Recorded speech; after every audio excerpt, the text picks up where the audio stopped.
Pemirsa, kisruh keterlambatan pencairan bonus Porprov 2022 oleh KONI Manado kian memanas setelah diviralkan di media sosial oleh anggota DPR RI Hillary Lasut. Jeno Laluyan selaku Ketua Cabang Olahraga Tinju Kota Manado menuding postingan Instagram Hillary tidak berdasarkan data. Masalah keterlambatan pencairan bonus Porprov Bolmong 2022 oleh KONI Kota Manado kian memanas. Anggota DPR RI Hillary Lasut lewat akun Instagramnya menanggapi kisruh tersebut dengan menemui pihak pelapor. Di sisi lain, Ketua Cabang Olahraga Tinju Kota Manado Giani Laluyan dalam konferensi pers bersama pengurus KONI dan Ketua Cabur se-Kota Manado menuding postingan Hillary tidak berdasarkan data.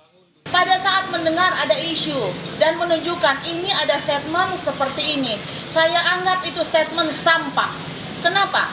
Itu akan menjadi aspirasi yang baik apabila dikoordinasikan ataupun diklarifikasi. Seorang public figure untuk kelas-kelas nasional harusnya bicara data, tidak hanya bicara katanya, tapi harus ada data. Dari sini kita belajar, Kami justru berterima kasih ada hal-hal seperti ini. Intinya kami semakin kokoh, KONI dan ketua-ketua cabur semakin kokoh untuk Kota Manado. Jadi sekali lagi saya bilang siapapun yang berkomentar harusnya klarifikasi atau konfirmasi ke KONI. Jangan hanya 1-2 orang berstatement dan mungkin dia tidak hadir dalam rapat, akhirnya melaporkan ini itu salah.